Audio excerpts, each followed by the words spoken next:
Good morning or good afternoon from Fort Leavenworth, Kansas. This is the Combat Studies Institute. I'm Lieutenant Colonel Sylvia Pierce. To my right is Lieutenant Colonel Dr. James Martin, and to my left is Dr. Larry Yates. Dr. Yates is the author of the introduction to this lesson and to one of the lesson articles. This lesson is Lesson 7, The Men Against Fire, and the Colonial Warfare from 1864 to 1914. This particular lesson is a bridge lesson between the American Civil War and World War I. Lots of things happened during this particular time frame, and we're going to look at this in two different venues. One, the Colonial Warfare venue, and the other one leading into the Men Against Fire into World War I. Larry. Okay. Just in context, and I'd start out by putting this lesson in context for the students, although they'll get most, if not all of that in the introductions they read, but points to emphasize would be that, as Sylvia said, the 19th century is a period of change, and it sets the stage following the Napoleonic Wars for modern warfare, which we'll see in World War I, or a new kind of war, a more lethal battlefield. What's happening? First of all, nationalism, which you saw as a result of the French Revolution, becomes much more widespread and much more pronounced during the 19th century. Much of Europe, if not all of Europe and the West, become very nationalistic. You have industrialization. Some would call it the Industrial Revolution, although others would argue something that takes 200 years in the making isn't a revolution, but the term sticks. There's a more rapid industrialization in the 19th century than there had been before that, especially in Western Europe, but throughout Europe, and it will extend to the United States. A point to remember in the context mainly of colonial warfare and then what follows is that by the end of the 19th century, the United States has become the foremost industrialized power in the world. We've overtaken both the British and the Germans, who had a head start on us. Another aspect or another phenomenon to come out of the 19th century would be a number of ideologies trying to cope with this new world.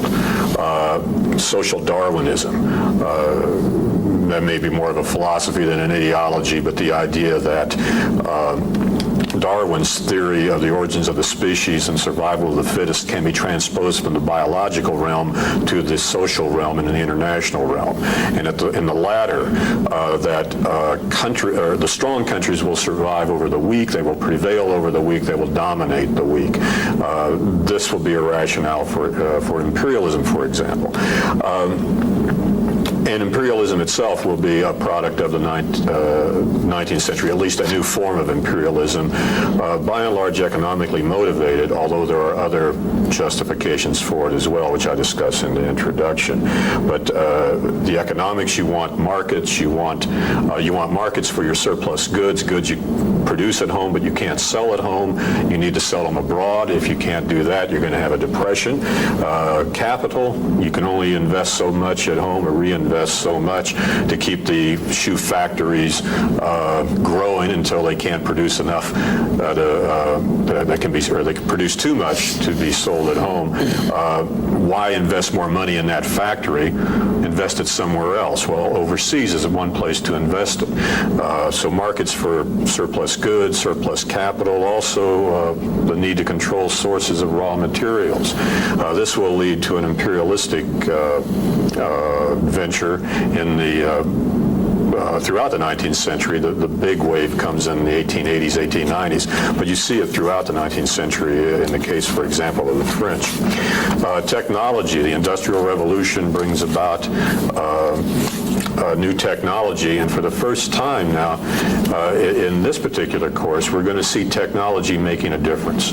Today, when we talk about revolutions in military affairs, we always talk about the technology. This is what triggers the revolution. We've seen radical changes in military affairs up to the 19th century that had nothing to do with technology, that had more to do with philosophy, with leadership. Napoleon being an example. Napoleon didn't have any technology that was radically different from those who went before him, his predecessors, but he He had certain, his conception of the battlefield, his leadership ability, his strategy, his formations, etc., many for which he was responsible, some of which he just, like the Corps, he just modified and used for his own ends. But the point is, it had little or very little to do with technology. Now technology is going to play a big part in the shaping of modern warfare. So the 19th century, a very critical period in terms of not only the world as a whole, in terms of the westernization of the world, but also in terms of the military. New ideologies, new technology that will have an effect on military affairs. Now, in one sense where it does, as we've already said, is colonial warfare. Imperialism, the outward expansion mainly of the European powers, although by the end of the century you're getting Japanese expansion as well, Japanese imperialism. But imperialism, colonial warfare is primarily a product of the Western world, Western Europe, and then the United States. And what I would suggest for this lesson, given the readings that you have, is that one, you provide the context, as I've just done here very briefly. The introduction gets into it a bit more, but the background for the background for the 19th century in which colonial warfare takes place. I would talk about the problem. What is colonial warfare all about? Well, it's to establish colonies and then to maintain them, and to keep others out, and to keep the indigenous population subdued or happy, one of the two or both. What policies can you pursue in colonial war? What tactics do you use? And what is the impact of colonial warfare on the military? This is the way I would divide it. Again, context, the issue or problem at hand, the policies pursued, the tactics pursued in pursuit of the policies, and the impact of all of this on the military. So, and just going down some of these points, discussing them in general, and then we'll look specifically at the French in the U.S. The context, again, is industrialization, nationalism, 19th century movements, colonial expansion. The main wave, as I said, started in the 1880s, but the French are at work and others are at work even before that. It's the West, the ascendancy of the West. This is where the West really takes over most of the world. Not all of it, but most of it. And what hasn't been colonized up to this point will be. We're talking mainly about Africa and Asia, parts of Asia. The Western Hemisphere, Latin America, is off limits. The Monroe Doctrine establishes the precedent, at least, or the policy that the United States doesn't want to see Europeans colonize or recolonize Latin America. What will happen to Latin America, that's for another day. But so the colonial expansion, mainly Africa and Asia, but again, most of the world that hasn't been divided up will be. For the military and for the government that runs the military, the problem is to establish a colony when ordered to do so, often over the resistance of the indigenous population, and then to maintain that colony by keeping the locals down and the foreigners out. Your basic problem or your basic issue. The policies for doing this, you can talk about, you can divide them into the harsh policies, the benevolent policies. This is what the way the United States described them at the turn of the century. We used plain English back then and not jargon. So the harsh policies simply meant subjugating the population, making the locals accept colonial rule, even if they didn't want to, and in many cases they didn't. It's a policy of raids, of burning villages, of punishing those who resist, but using force to establish your colony. The benevolent approach was to try to convince the local population that they wanted to be a colony, that being colonized would work to their benefit as well as the benefit of the mother country, meaning the colonizer. You would build an infrastructure, you'd set up a marketplace, and you would convince the locals that they would be better off under French or U.S. or English or German or Italian rule than they would be on their own or under their current situation. So today's the programs we would refer to as nation building, civic action, civil affairs. This is the benevolent approach. In most cases, you get a combination of the harsh and the benevolent. It's a question of which is going to have the emphasis and at what time. Generally, early on, if it's a combined approach, the emphasis will be on the harsh policy because you're setting up the colony over resistance, and then over time you try to convince more and more people to go along with it. And the benevolent approach will take precedence over the harsh approach. But it just depends on where you are and when you're there. In some cases, the French will use a harsh approach throughout. In the case of the Philippines, it'll be a mixed approach with initial emphasis on the benevolent, then it goes to the harsh, and then back to the benevolent. So the main thing is there are two different approaches, and you will see generally a combination of the two in one form or another. The tactics used in colonial warfare, this, we can go on forever on this, but we'll try not to. They tend to be unconventional. And the problem here is that initially, at least, the armies going in to colonize an area tend to be traditional armies, conventional armies. European armies that are used to fighting on a linear battlefield against a well-defined opponent, and you simply exchange volleys, etc., and then charge or defend until one side prevails. But they're used to traditional warfare, large units, big formations, volley fire, etc. In the local situations that they find themselves in colonial warfare, these tactics are often very inappropriate. Often there is no enemy out there. In some cases there are.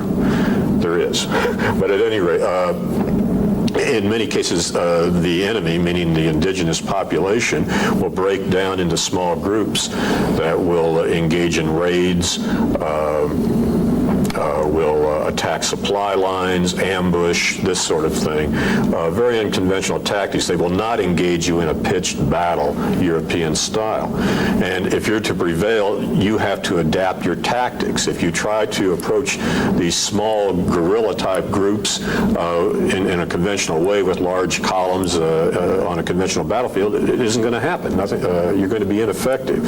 And so the European powers, where they confront this sort of enemy, will adapt their tactics to it. Smaller units, flying columns. They will also employ raids and ambushes against a guerrilla-type opponent. They will adapt, in other words, to the local situation, to the people, and to the culture. And also keep in mind throughout this, the military, while it's fighting the colonial wars, the military is part of the larger effort, which includes the political, economic instruments as well to colonize a given area. So the tactics generally tend to be unconventional. Occasionally you'll get that pitched battle, but more often than not you're going to have to adapt by adopting unconventional tactics. The impact of all of this. Well, first of all, what happens to traditional armies who fight colonial wars? They're not prepared to fight them. They do have to adapt. What does this mean? It can be a painful process. Then once they've learned to do that, can they readapt when they have to fight a conventional war? And this is the problem you'll look at when you get to World War I. Many of the European armies are oriented toward a colonial warfare, not to the big war anymore. And this is a problem. How do you take an army that has been a constabulary force, a police force, a colonializing force, and turn it back into a conventional army? You want to parallel the United States going into Vietnam as a conventional army. The army in Vietnam, to some extent, becomes an unconventional army, not entirely. And then you have to, after Vietnam is over, reorient it to Europe. And that took some doing in the areas of doctrine, training, force structure, etc. Secondly, the problem of colonial armies, can they retain the support of the nation they represent, especially in a democracy? The French and the British both, but mainly the French because of the tactics they use, the emphasis on the harsh over the benevolent tactics in the French experience. The French army, the colonial army, lost the support of many politicians in France and much of the French society. Stories of atrocities would come back to France, and they would be played up in the anti-imperial newspapers, and the Army would caught a black eye that we would have to live with. The Dreyfus Affair, which is another issue and explained in your instructor notes, also enters into it. But can a colonial army, which fighting an unconventional war, which by its very nature tends to be very nasty, the use of torture, atrocities. You burn down a village, many see just the act of burning it down as an atrocity. If you happen to kill some people in the process, women, children, old men, that doesn't go over well either back at home, and yet that's oftentimes almost inherent in the nature of unconventional warfare. It's not to excuse it, it's simply to say it's likely to happen, and it's not likely to play well at home. So the French army finds itself alienated from its own society. And again, the parallel here is so obvious, the American army during Vietnam. When if you were in the military during the Vietnam years, best not show up on a university campus, certainly not in uniform. There was an anti-militarism. It did not affect the majority of the population, but a vocal minority certainly made it, being in the military, fairly rough. On the French side, while you're talking about it, isn't it true that at that time the French actually had two armies, one that was the Metropolitan Army of Paris, if you will, and then the other one that was the unconventional or colonial army, and the two didn't exactly meet in the middle. Yeah, I gave a misimpression, I think. If you go to colonial warfare, the entire army of the country does not become a colonial army any more than when we were colonizing the Philippines. The U.S. Army does not become a colonial army as a whole. Parts of it do, or parts of it, many officers gain their experience in the colonial wars, but that does not mean the army itself has reoriented to become an exclusively colonial army. So, quite right, the French have a colonial army and they have the Metropolitan Army, and there's a gap between the two in terms of their ability to fight a traditional war, and then there's a gap between the colonial army and French society because of the nature of colonial warfare, especially when it goes into its harsh phase. So, yeah, it's a little more complicated than I was laying it out. It's again not a nation's entire army does not become a colonial army. And in fact, once you've set up a colony, oftentimes you'll find friendly groups within that society to become a colonial force. You'll use native troops to maintain order in the colony. And then with World War I, you'll bring them over to fight in Europe. Which is an interesting experience for them. For many, for example, in Africa, they find in World War I, hey, they can kill white people. Their bullets will kill these people. There's nothing magic about these people. They can be killed. And this lesson will be reapplied again in World War II. One final point here in this overview, and that is there's an assumption made on the ideological side of imperialism, and that is that Western ways, one, are universally applicable and are acceptable, or that people want to look like us. The United States will certainly carry that ideological baggage into the colonial wars, that we're doing these folks a favor, the white man's burden. We're bringing them the benefits of Western civilization, primarily the economic benefits, but also the social and political as well at some point when they're ready for them. So there's a good deal of ethnocentrism here. There's a good deal of cultural arrogance, I suppose. Ours is better, and because of that, we have the right to impose it, and they will be grateful to us either right away or in the long term for doing it. So that's the overview. Then you get into specific experiences, which the article by Porch on the French lays out, and then the material we have on the Indian Wars and the Philippines.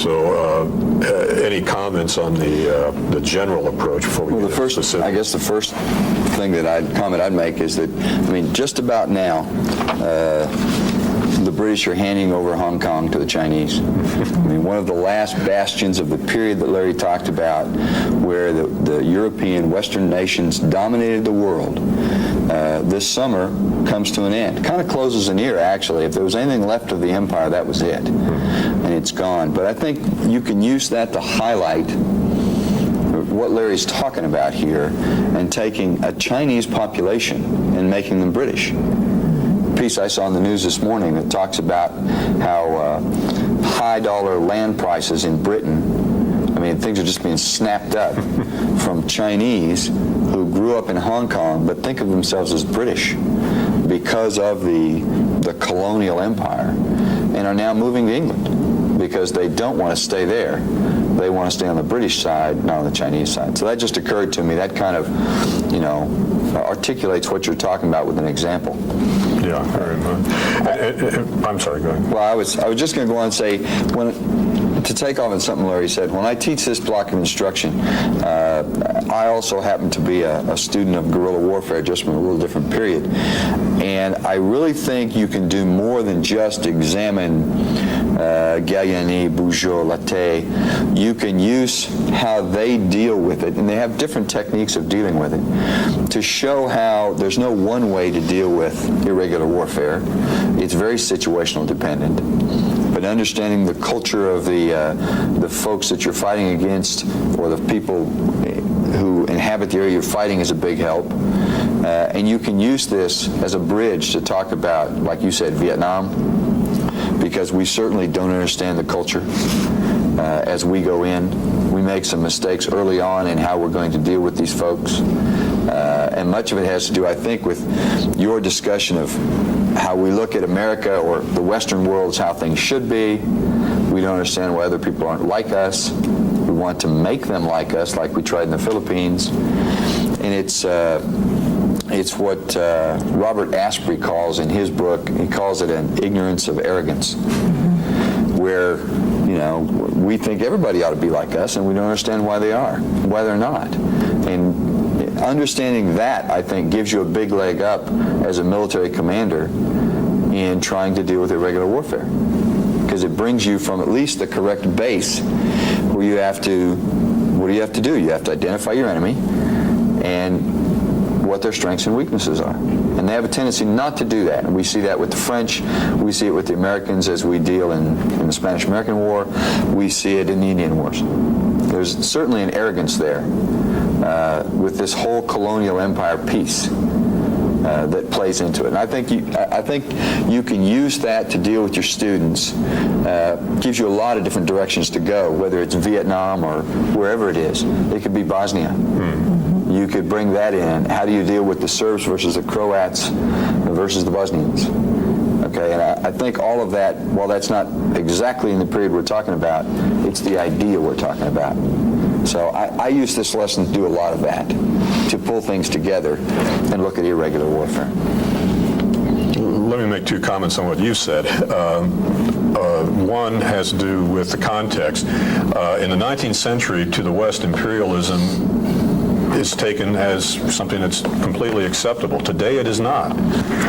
The big watershed is World War II, and that will come later in your studies, but it's World War II that really begins to break up the colonial empires. Decolonization takes place rapidly after World War II, and today the United States could not embark on an openly imperialistic venture without great critical debate within the country, and in fact it simply won't float. The context has changed. Our views toward other races, other peoples have changed from what today would be racist views of the 19th century. White people are superior innately.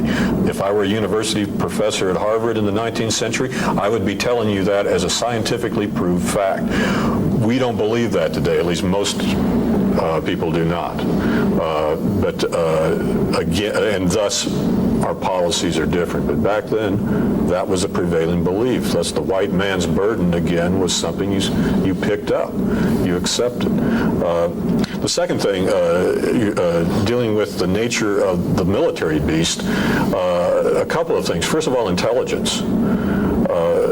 those writing on the small wars or colonial wars, the argument is the first thing you need is well, and you could argue this of any war, I guess, the first thing you need is really good intelligence, but intelligence for these kind of wars is often different in the questions you'll ask than for traditional warfare. In these wars, as Jim says, the culture is tremendously important. Knowing the people and how they're divided, how they interact, what their perceptions are.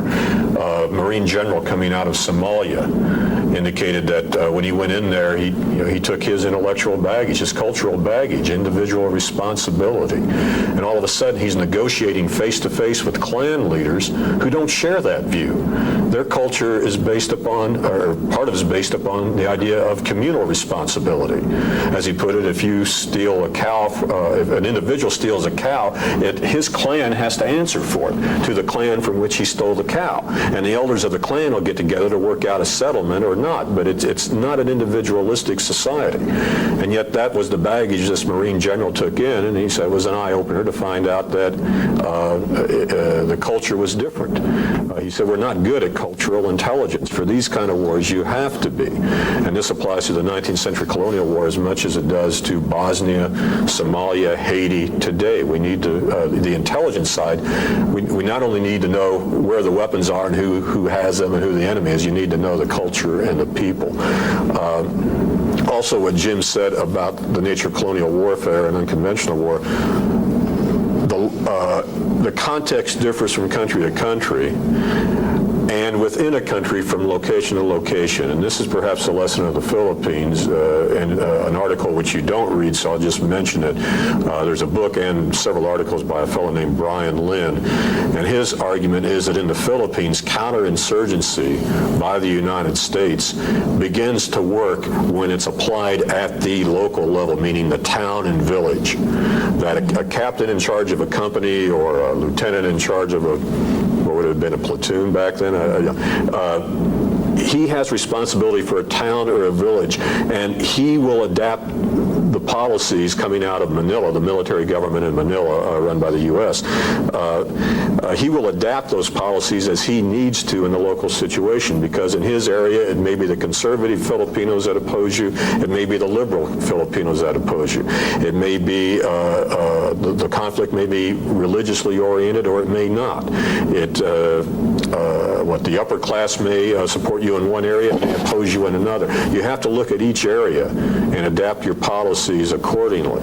So it gets to be very localized, it gets to be very decentralized, and there's a great deal of responsibility on the small unit leader to adapt. One overall policy, whether it's benevolent or harsh, may not provide enough of a guideline to make it work at the local level. And an additive to that, this year I had a Filipino officer in my class, Lieutenant Colonel Mac McClung, and he read the Lynn article and said, you may find this hard to believe, but when we originally started fighting against the communist insurrection, the insurgency in the Philippines, which they're still fighting today, he said, we tried to do it the way you first tried to do the Filipino-American War, until we realized that we, above all, should understand the culture of the people we're going against. And when we started to take it down to much smaller levels, say, well, look at this province, not the entire island, then we were much more successful. He said what Lynn says is exactly what we found, that if we would follow the second American model, not the first one, that we would be successful in dealing with our own insurgency. And I think that's important because today our small unit leaders are the ones that are going out there, and they're the first interaction with the Bosnian Serbs or the Muslims or the folks in Somalia. And so we have a second lieutenant, first lieutenant, captain on a very small scale that are the ones that are influencing. We did the same thing in Vietnam later on, where we went at the small level, and it did make a difference if you could affect one village and take care of one village. So I mean, we have a track record, if you will, of this. The problem is that this goes against the whole trend of the West. What's going, again, this gets back to the 19th century and in this case the 20th as well. What's the trend? The trend is towards centralization. Whether it's political, bigger government, economic, from small businesses to corporations, it's toward centralization and the term rationalization, streamlining, making more efficient. And you do that by getting bigger, by combining. And we're saying in this kind of war, that doesn't work. You know, a centralized military policy isn't going to work because unless it's so general that the small unit leaders can take out of it what they need to. If you try to be too specific at the higher level, more than likely you're not going to succeed because the general policy will not apply to so much of what to which you're trying to apply it. So this idea of approaching colonial warfare or unconventional warfare from a localized perspective, again, runs counter to the historical trend in the West, which is to centralization, bigness, growth, and coordination from the top. It runs counter to the other things that we'll get to in Men Against Fire, larger armies, an offensive doctrine. Those things are what is being taught in the schools, like, you know, the equivalents of the Command and General Staff College, even though during this period, the schools are just being born in all the Western armies. But you're right, how to fight unconventional warfare is on the small scale, whereas everything that's being taught is on the large scale, and you have this dichotomy. Okay, which do we use at what point in time? And that's very hard to do. And that's true. If you look at Andrew Krepanevich's book, The Army in Vietnam, you know, it's trying to get unconventional warfare through the Army, or even today, what we call operations other than war, a term that's about to change, just to something else just as vague in general.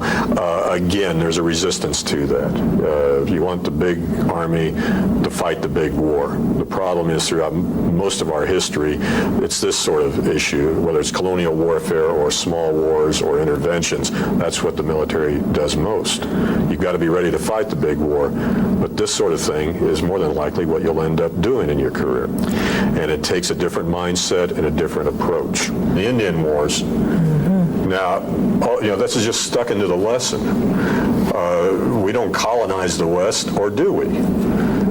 So when you look at the Indian Wars, one question you might raise with the students and use as a basis for discussion is in what way do the Indian Wars look very similar to the colonial wars?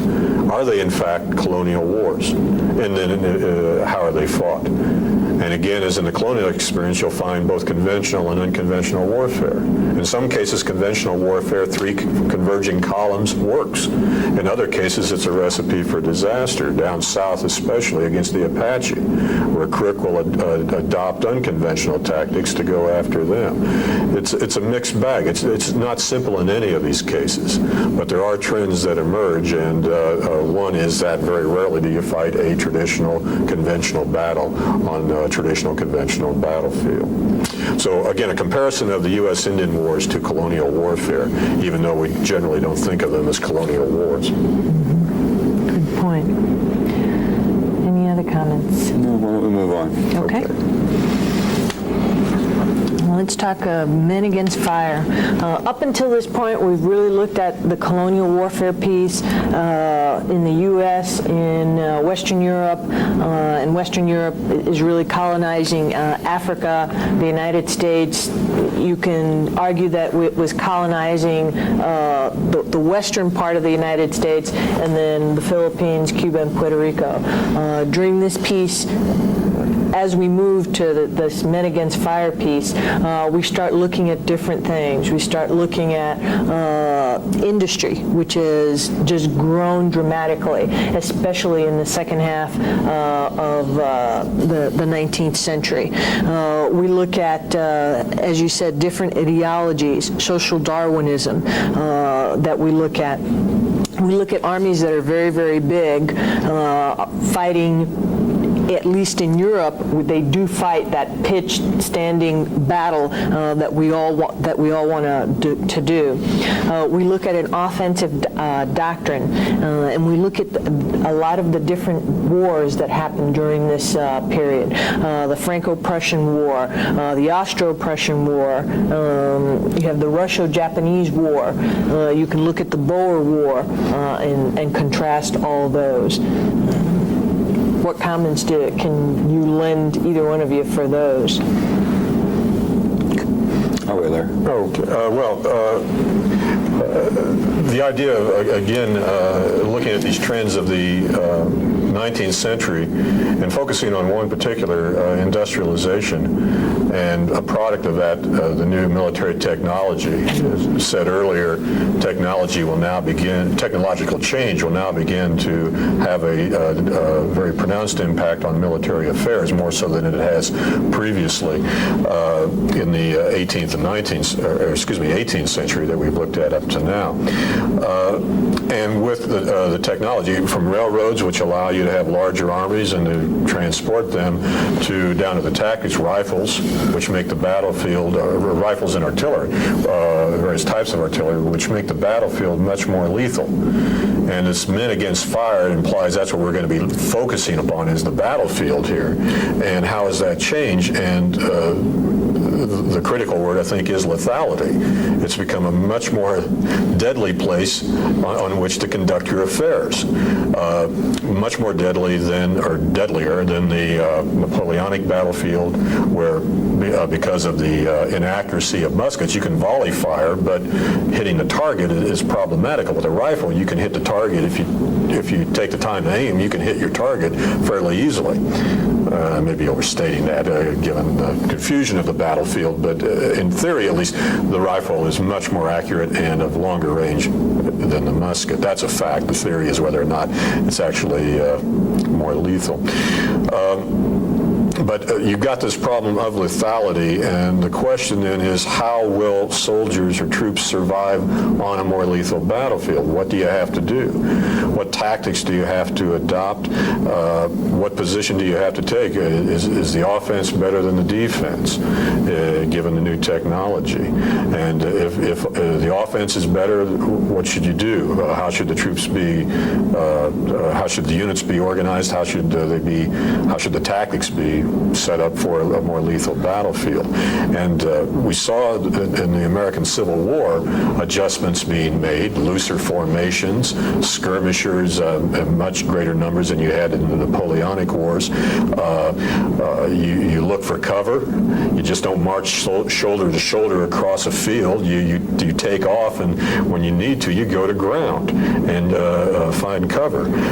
And you can stay down thanks to the fact now you've got a cartridge you can load while lying down. You don't have to stand up to take out your powder horn or your whatever, and all of those mechanics of loading a smooth bore musket. But now you've got a rifle with a cartridge. You can do that from the ground, and so many people go to cover. The thing is, you've got to adapt, and the question is, but how do you do it? What's best? Is the offense better than the defense? Well, when you start seeing the results of the more lethal battlefield, for example, in the Russo-Japanese War, you would tend to the conclusion that to be on the defense is to be in the winning position. You can slaughter anybody coming at you with rifles and later machine guns. By the time the Russo-Japanese War, machine guns and more accurate artillery, you can kill anybody trying to come to your position. And vice versa. If you try to get to the other side, they will kill you. So best to be on the defensive. That would seem to be the lesson, but that's not the lesson taken out of it. Going into the 20th century and into World War I, most of the Western countries are still looking at the offense as critical. And if the battlefield is more lethal, which they all recognize, they weren't ignorant of that, we can find ways to overcome it. And how do you do it? Mainly, technology. We'll simply have more bullets to shoot at them than they at us. And two, morale, or esprit. French Elan. If you're a Frenchman, you can win because you are a Frenchman, and the other person isn't. And so the issue of morale, and this raises the whole issue of people under fire. Can they maintain that esprit? Can they maintain the morale, the willingness to sacrifice that will get them across a lethal battlefield and into the enemy's position? And that's a question what Dupeak addresses, looking at the psychological factors. He calls them the moral factors. Don't read morale into that. Read psychological. When he says moral, he means, well, I guess you're not going to read Dupeak anyway, so if there's a reference to it. There's reference in their notes. If there's reference to it, you'll find a reference to moral factors, but read psychological and not morale into moral. But that raises the whole issue of troops under fire. How will they perform? And how can you get the best out of them? Small units where they can see their leader? Do you lead from the front, from the rear? How do you communicate with them in a battlefield that's going to be very noisy? And how do you keep them moving forward instead of backward or downward, which would be the natural inclination coming under fire, is either to turn and run or to dig in. And how do you do that? Yeah, and the weapon systems that Larry talks about, sometimes it's hard for people of our day and age to understand the changes here. I mean, the European wars that preceded World War I, the Franco-Prussian War particularly, is where you start to see this newer, better artillery. Artillery which has recoil systems so that they don't roll out of place every time they're fired, which allows many more rounds to go down range, and all of them being breech loading instead of being muzzle loading. So when you look from a logistics perspective at the Franco-Prussian War, it's the first time ever that the ability to fire ammunition outruns the ability to provide it. Infantry ammunition is not a problem. I mean, the average soldier in the German army, when he cranks out in the Franco-Prussian War, has enough ammunition on him to finish the war. I mean, most of them don't fire more than 80 or 90 rounds, and they're carrying a basic load of 126 in the German army. But it's the artillery ammunition that makes such a gross difference with these huge weapon systems that fire on Paris as the war comes towards an end. And you just, von Moltke's trains cannot get enough ammunition. Well, that's kind of the precursor that should have told them something about war. Because as Larry says, you'll look at the Schlieffen plan the next time out. But I mean, this whole plan had everything swinging right, and there were a grand total of 4 roads and 2 rails behind these 2 army groups up there. And there was no way they could get everything shoved into those little holes, those little bottlenecks they've got. But they just don't come to understand it. The French call it elan, but everybody it's that offensive mindedness, and they can't get away from it. The can do. Oh yeah, they're still riding horse cavalry as the war begins. And you've got, the lances and the sabers and all of this. Well, it'll soon be, that spirit will be taken up by the guys in Fokker triplanes with their scarves flying in the breeze. But the attitude is still the same. It's the offensive-minded.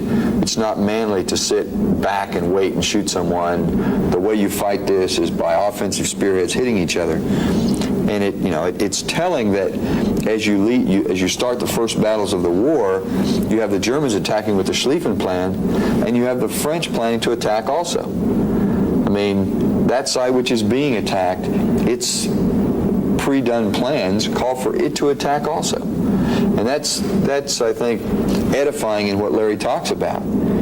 Even though you're being attacked, you're the French, you're being attacked, you're outnumbered, you're outgunned, your answer to this is still, well, I'll attack them. All right? And that goes along with the ideas and the attitudes that go into this. Now, one weapon that we haven't talked about much, and that most of you will not even have seen one because they haven't been in our Army for a very long time, and that's a water-cooled machine gun. And when we think about machine guns today, we think about M60s, we think about 50 cals. Weapon systems you've got to change barrels on fairly regularly. You've got to understand what a water-cooled machine gun could do. I mean, a 30 caliber water-cooled machine gun could fire 400 rounds a minute cyclic. And as long as you put a belt into it and you kept water in the jacket, and there was a guy in the crew whose mission was to keep water in the jacket, you could fire at that all day long. You could fire it at that rate. So as you start this charge across open ground, and it happened in the Russo-Japanese War, and there's a number of interlocking water-cooled machine guns. Just imagine they can put out 400 rounds a minute off a tripod with a T&E mechanism, so they're exceedingly accurate. I have a tape of one taking out a 4x4 in about a 2-second burst and just ripping it to shreds. And think what that could do to an infantry assault starting across. And but that just wasn't picked up. It's like in the Boer War, that was just kind of it was an aberration. Well, there's, raising this idea of the frontal assault becomes almost suicidal, even though, again, nobody's willing to admit it until World War I. And even then, as you'll see when you get to it, every time you attack and get repulsed, the idea is we'll just throw more at them the next time and it'll work. Well, what do you do if you can't attack them frontally and you have to attack? Well, obviously, you hit them on the flank. The problem is they can adjust the rifles and the artillery to the flank and be just as deadly. So the solution to the forward attack, which is to simply go around and envelop them or hit them on the flank, you can't do it any more easily than you can get at them from the front. It can be just as deadly.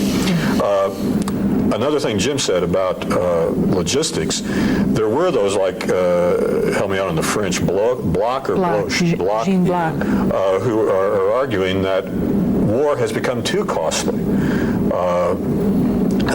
One, in terms of just natural resources, in terms of the logistics involved.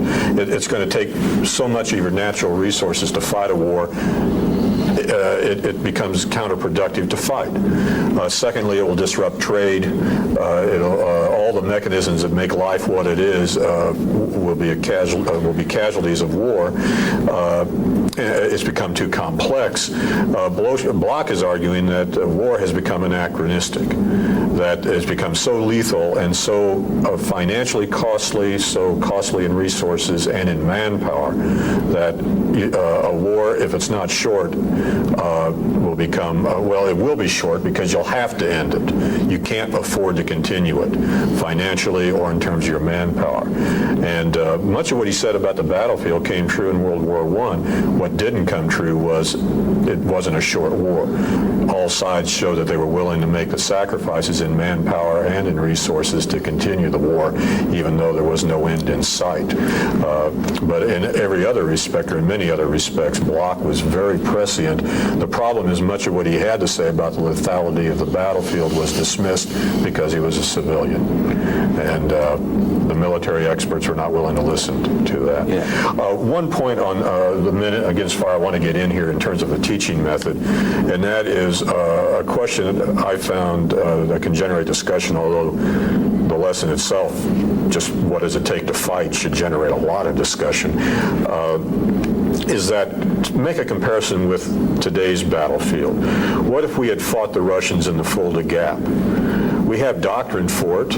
Air-land battle, we had doctrine. Air-land battle, we're going to maneuver, we're going to get into the rear areas, we're going to disrupt their command and control their communications, this sort of thing. Well, all that sounds great. A highly mobile maneuvering force. What happens when you're in your Abrams or your Bradley and you see that first mushroom cloud from a tactical nuke? You're going to keep going forward, or you're going to head to the rear or start digging down. And many who were looking at the possibility of World War III before ICBMs at least got involved, before you would have a nuclear exchange, but looking at it on the battlefield, many were arguing World War III would look much more like World War I than World War II. It would become a static war because as soon as the tactical nukes started going off, which was more or less built into the doctrine, it would been almost impossible to avoid the use of tactical nukes. Once you start seeing those, you're going to dig in. and get to safety, just self-preservation. You're not going to be out there maneuvering around, because when one of those goes off, you're dead. I mean, it's not like a bullet. Maybe it'll get you, maybe it won't. It'll get you. The fireball's going to take you and everybody around you. And so the natural reaction would have been to dig in or to run, but better perhaps to dig in. And you may end up with not a continuous trench, but a series of dug-in positions in a static war. Didn't happen, so we don't know. But there are those who argue, what would it have taken to motivate people to go out into a nuclear battlefield, where you're looking at something of the same question back then, when you're having to face rifles and machine guns and more accurate artillery, which you haven't seen before. Now, Larry brought up Yvonne Bloch and the discussion of how war had become so costly it would not go on. And you might question why the leaders of Germany and France had not learned anything from the American Civil War. Okay, a war which everyone thought would be short. The stories of the picnics on the hills over First Manassas, and those stories are true. It wasn't believed going to be the damaging war that it turned out to be. Well, that war is basically, in Europe, is basically put aside as just rabble running around the wilderness, and these weren't European armies. And much the way Larry talked about how we look at the Filipinos or the Cubans as somewhat less than us, the Europeans look at the American army in the same way, as an unorganized rabble. So while there may have been some lessons on lethality on that battlefield which could have been learned and could have helped the Europeans, and take a look at what defense did towards the end of the war, they didn't learn the lesson because they chose to dismiss those people who were not them. All right, and that's a theme. Underestimating people is a theme throughout military history. Okay, and it shows up here again, because they dismiss that war, they don't use it at all. And what they end up doing is a much bigger version of Petersburg by the time they're done, because of newer weapons, larger amounts of manpower, but you still get basically what you have around Petersburg in 1865. An incredible trench system that you just, eventually Grant finds his way around. Well, you can't in Europe come the middle of the trench period, because it goes from the Baltic all the way down to the Alps. There's nowhere to go around. That's right. By the time you get there. So once this offensive mindedness we talked about proves to run out of steam, short of Paris, then you're destined to have Petersburg on a huge scale, because people just don't learn from people that aren't them. It's not the same experience. All right. Concluding remarks. I'll kind of wrap this up and get us on the road and get you all out of here. We've looked at two very significant areas. Looked at colonial warfare, and we've looked against men against fire. The period that we're looking at is a broad period. It's a lot of time from the end of the Civil War to right at the beginning of the World War I. So you've got a lot of maneuver space out there that you can get through. The readings that we have assigned cover everything in a general way. There are more readings, or there's an extra bibliography in the instructor notes, in the instructor packet that you can look. If you don't have the time to do it, assign some of these extra readings like Ivan Bloch and DePick to students, and let them give, a 3 to 5, 7-minute presentation on what they've learned.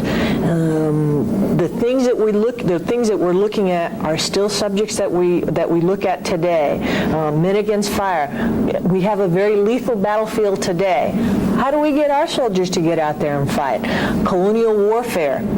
We're still fighting that. Yes, Hong Kong is one of the last bastions of colonialism to be given up, at least for the British. How about for the United States? The United States still owns Puerto Rico. It's not a foreign country. It is part of the United States, and yet it is not part of the United States. How do you look at issues like that? Larry made a good point. Economically, do we have colonies that are economically beholden to the U.S.? Again, these are all things that we've done before 100 years ago, a little more than 100 years ago, but they're still applicable today. We don't need to keep reinventing the wheel. And with that, I think I'll close it. Thank you very much. Enjoy the rest of